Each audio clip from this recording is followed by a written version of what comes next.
No matter how powerful our military, how strong our economy.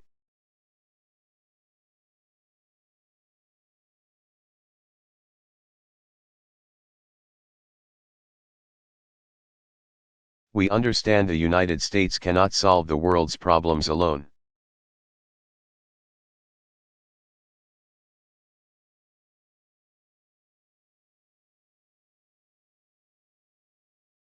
In Iraq, the United States learned the hard lesson that even hundreds of thousands of brave, effective troops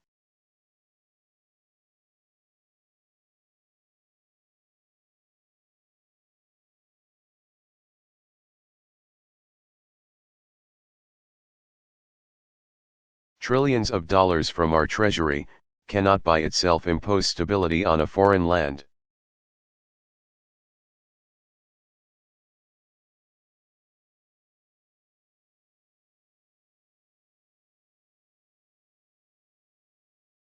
Unless we work with other nations under the mantle of international norms and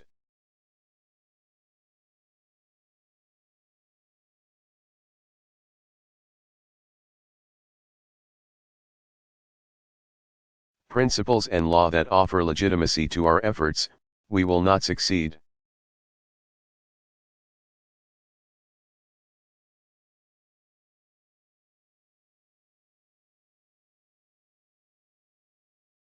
And unless we work together to defeat the ideas that drive different communities in a country like Iraq into conflict.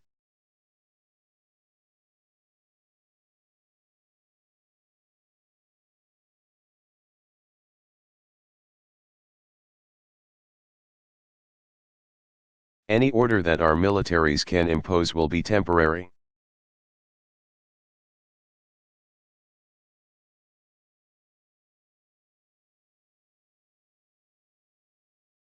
Just as force alone cannot impose order internationally.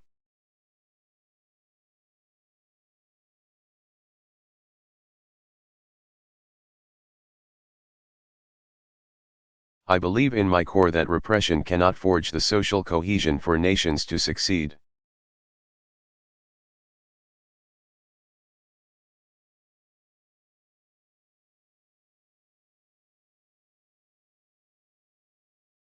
The history of the last 2 decades proves that in today's world, dictatorships are unstable.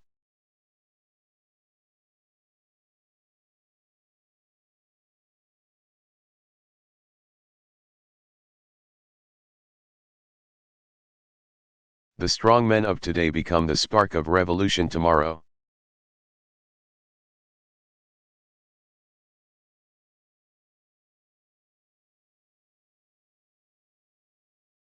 You can jail your opponents, but you can't imprison ideas.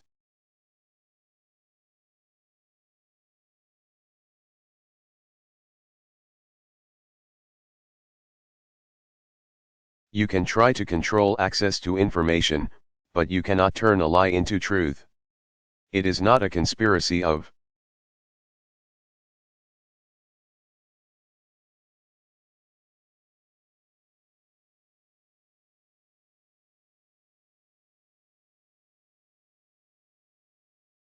U.S.-backed NGOs that expose corruption and raise the expectations of people around the globe.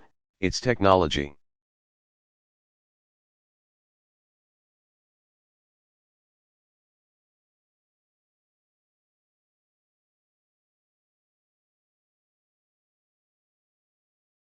Social media, and the irreducible desire of people everywhere to make their own choices about how they are governed.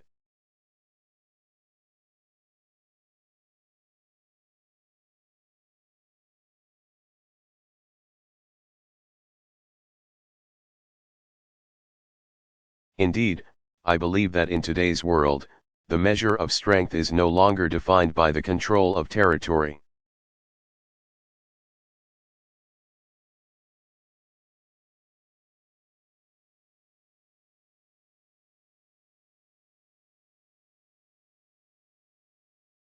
A politics and solidarity that depend on demonizing others, that draws on religious sectarianism or narrow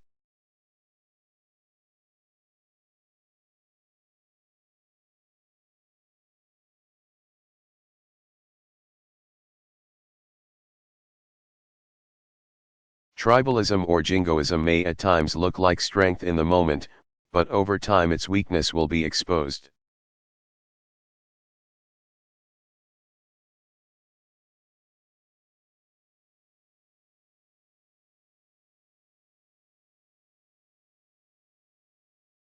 And history tells us that the dark forces unleashed by this type of politics surely makes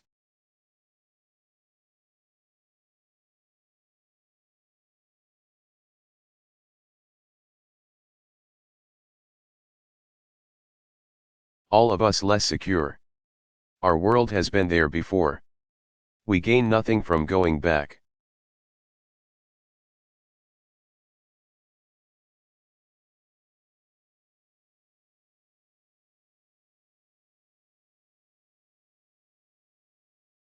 Instead, I believe that we must go forward in pursuit of our ideals, not abandon them at this critical time.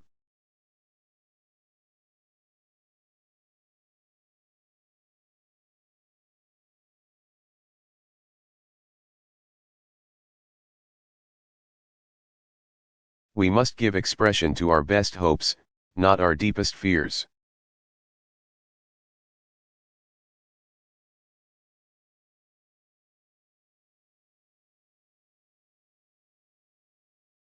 This institution was founded because men and women who came before us had the foresight to know that our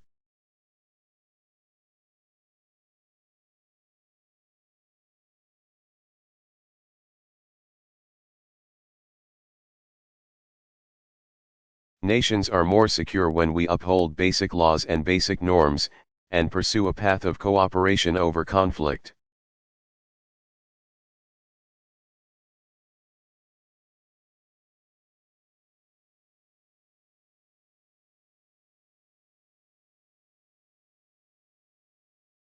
And strong nations, above all, have a responsibility to uphold this international order.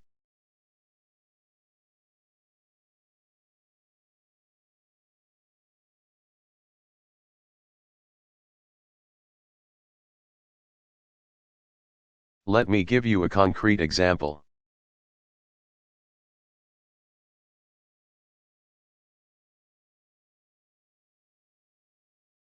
After I took office, I made clear that one of the principal achievements of this body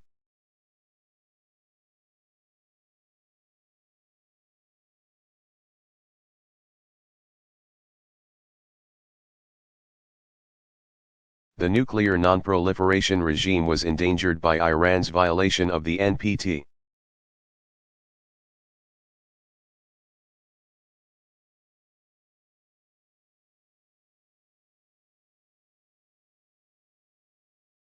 On that basis, the Security Council tightened sanctions on the Iranian government.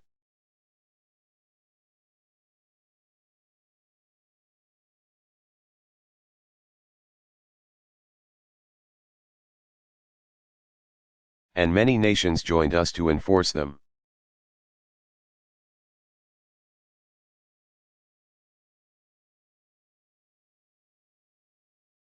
Together, we showed that laws and agreements mean something.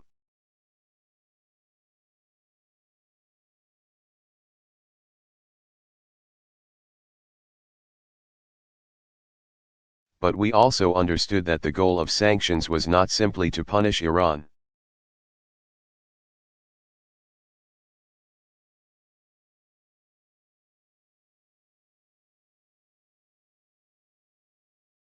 Our objective was to test whether Iran could change course, accept constraints,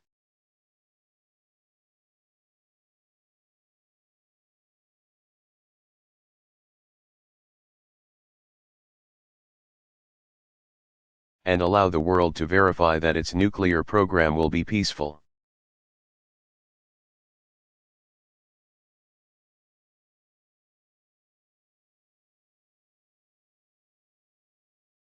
For 2 years, the United States and our partners including Russia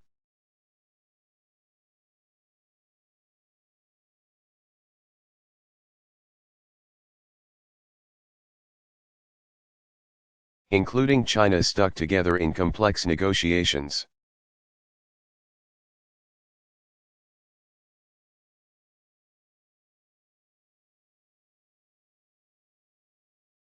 The result is a lasting, comprehensive deal that prevents Iran from obtaining a nuclear weapon.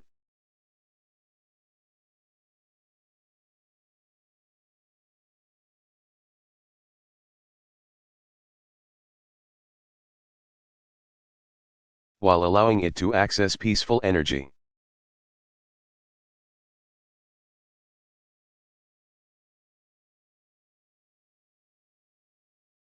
And if this deal is fully implemented, the prohibition on nuclear weapons is strengthened.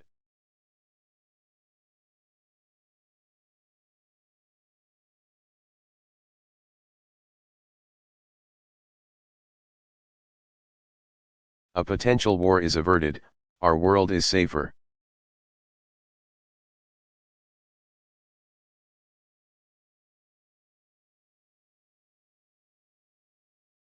That is the strength of the international system when it works the way it should.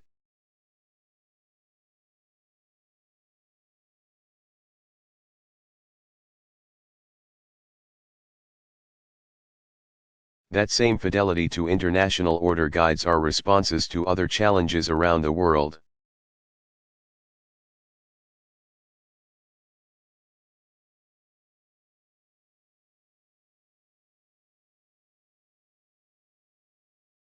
Consider Russia's annexation of Crimea and further aggression in eastern Ukraine.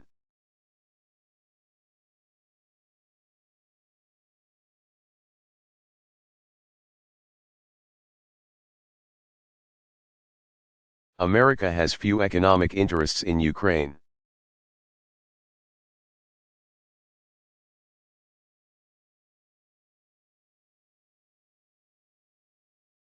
We recognize the deep and complex history between Russia and Ukraine.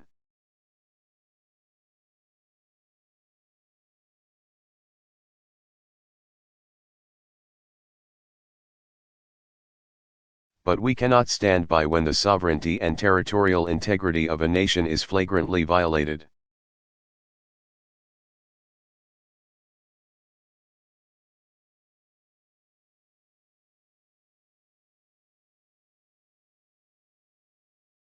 If that happens without consequence in Ukraine, it could happen to any nation gathered here today.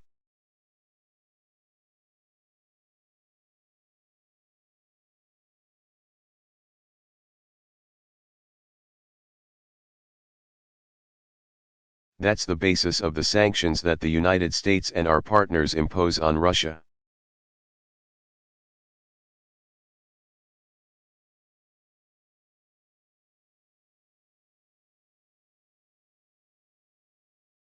It's not a desire to return to a Cold War.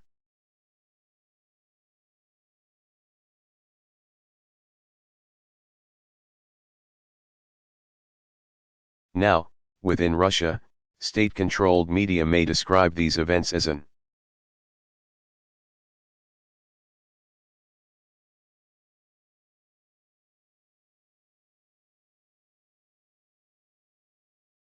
example of a resurgent Russia of you shared, by the way, by a number of you.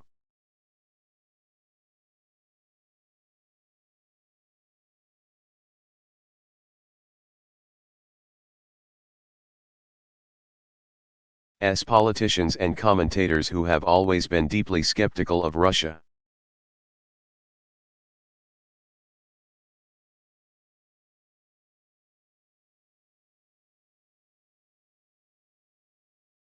And seem to be convinced a new Cold War is, in fact, upon us. And yet,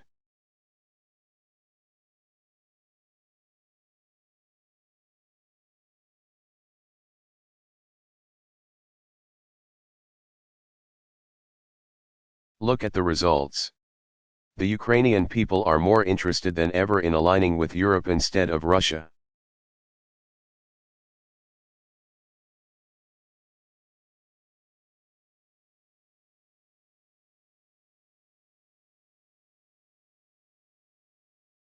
Sanctions have led to capital flight, a contracting economy.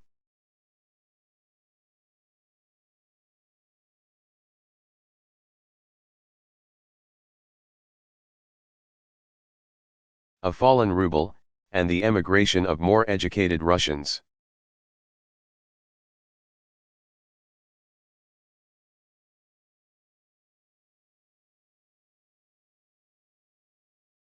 Imagine if, instead, Russia had engaged in true diplomacy.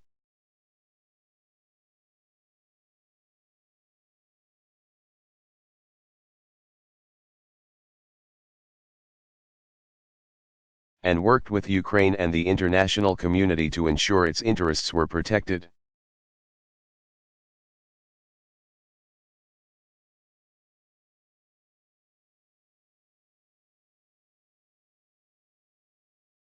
That would be better for Ukraine, but also better for Russia.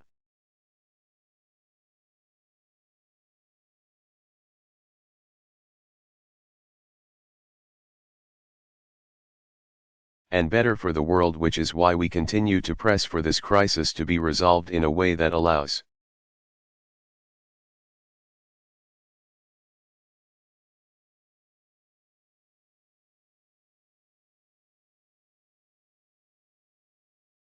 a sovereign and democratic Ukraine to determine its future and control its territory.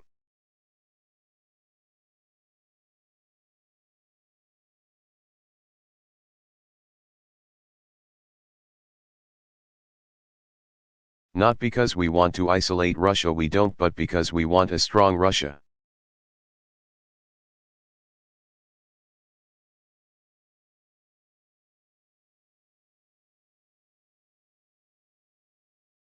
That's invested in working with us to strengthen the international system as a whole.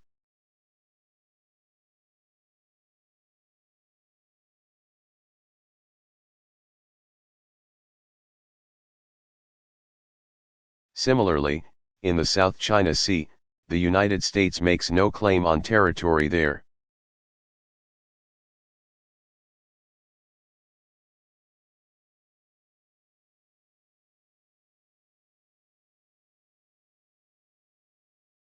We don't adjudicate claims. But like every nation gathered here,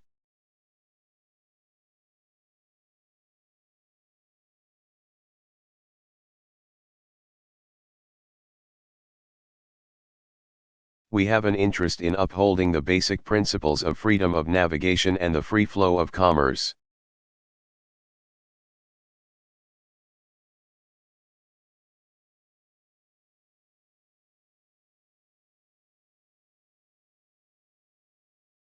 And in resolving disputes through international law, not the law of force.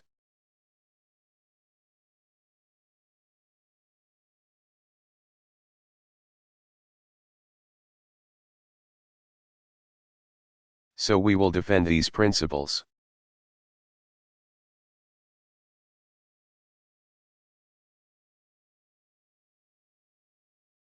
While encouraging China and other claimants to resolve their differences peacefully.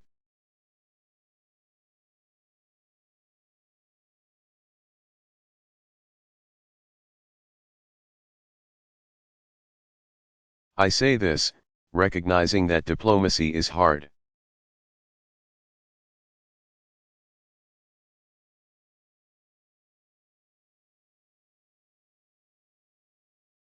That the outcomes are sometimes unsatisfying, that it's rarely politically popular.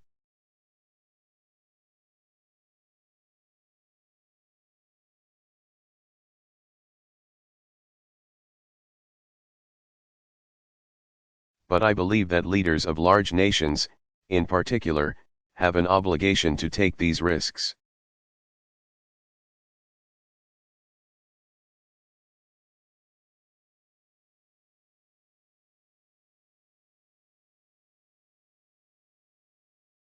Precisely because we are strong enough to protect our interests if, and when, diplomacy fails.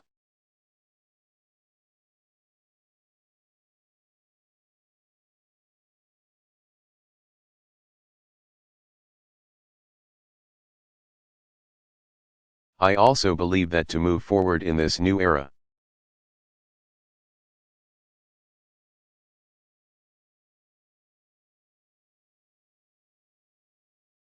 we have to be strong enough to acknowledge when what you're doing is not working.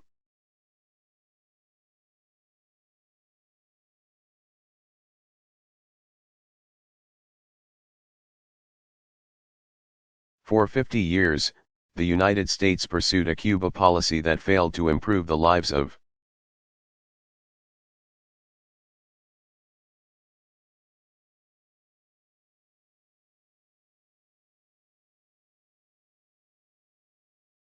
the Cuban people. We changed that. We continue to have differences with the Cuban government.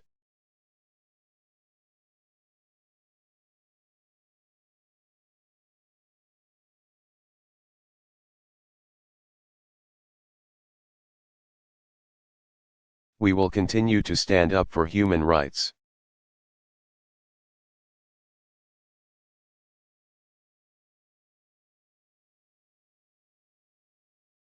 But we address these issues through diplomatic relations, and increased commerce, and people-to-people ties.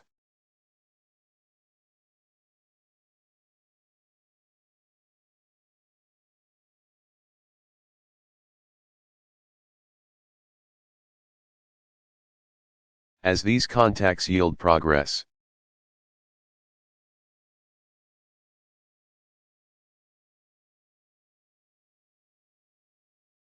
I'm confident that our Congress will inevitably lift an embargo that should not be in place anymore.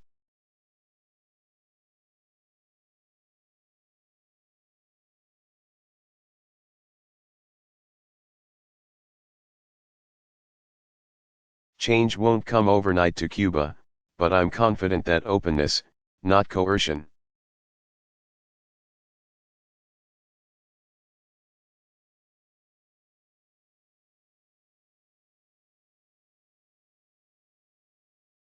will support the reforms and better the life the Cuban people deserve.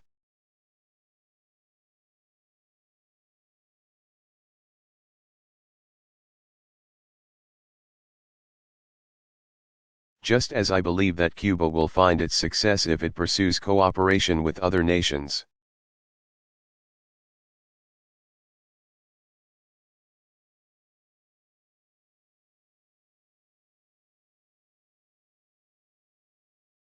Now, if it's in the interest of major powers to uphold international standards,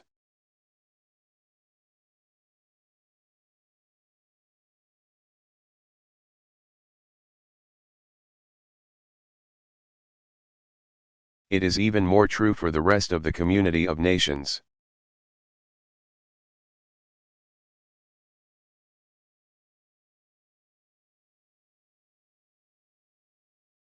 Look around the world. From Singapore to Colombia to Senegal.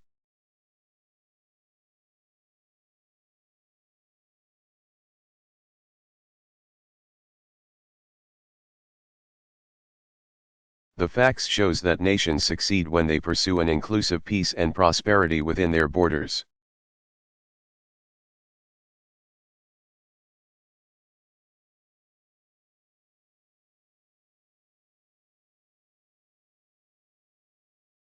And work cooperatively with countries beyond their borders.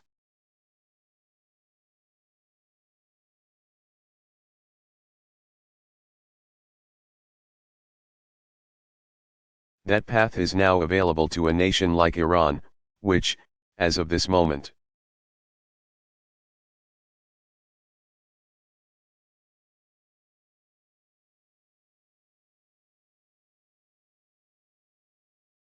continues to deploy violent proxies to advance its interests.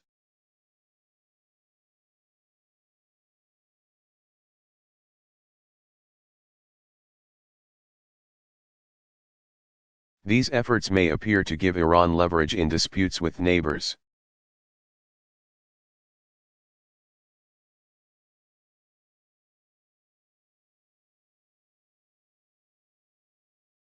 But they fuel sectarian conflict that endangers the entire region, and isolates Iran from the promise of trade and commerce.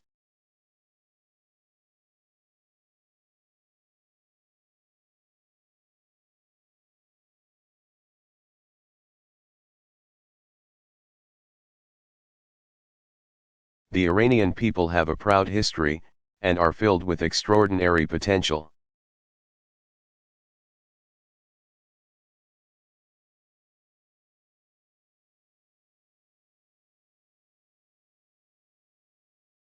But chanting death to America does not create jobs, or make Iran more secure.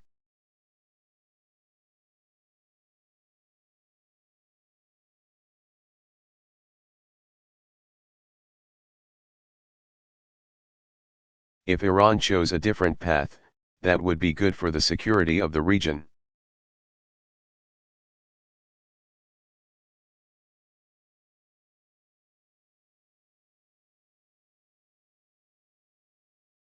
Good for the Iranian people, and good for the world.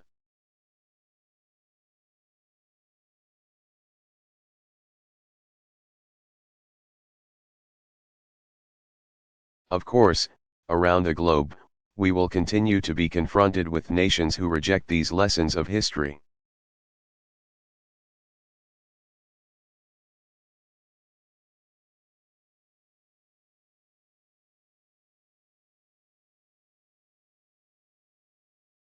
Places where civil strife, border disputes,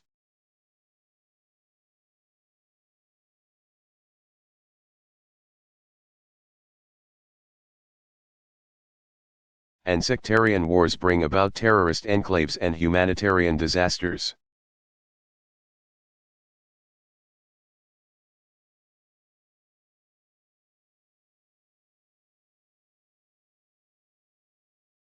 Where order has completely broken down, we must act, but we will be stronger when we act together.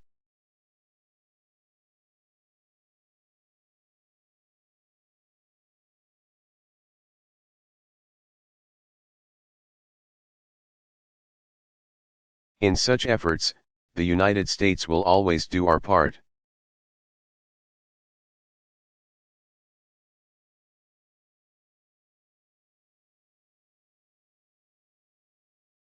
We will do so mindful of the lessons of the past, not just the lessons of Iraq.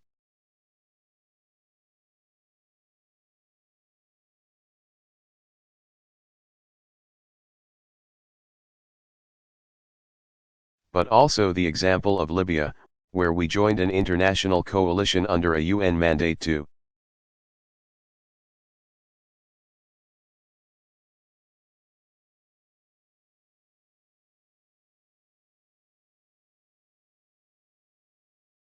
prevent a slaughter, even as we helped the Libyan people bring an end to the reign of a tyrant.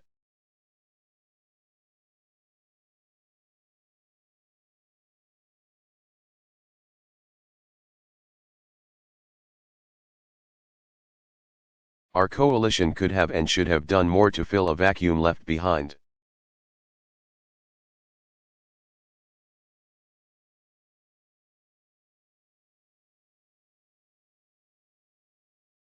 We're grateful to the United Nations for its efforts to forge a unity government.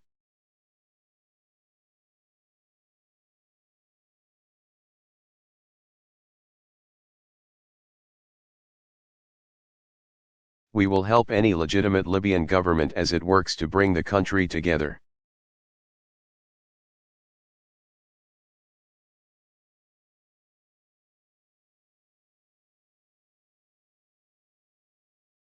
But we also have to recognize that we must work more effectively in the future.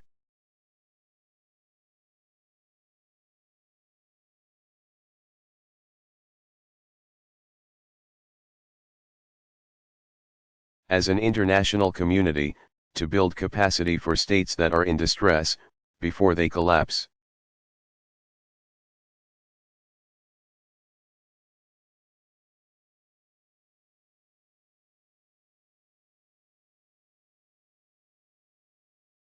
And that's why we should celebrate the fact that later today the United States will join.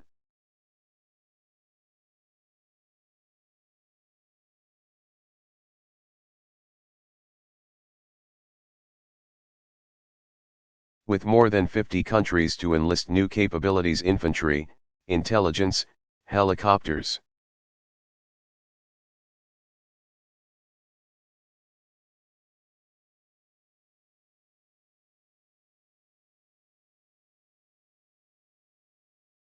Hospitals, and tens of thousands of troops to strengthen United Nations peacekeeping.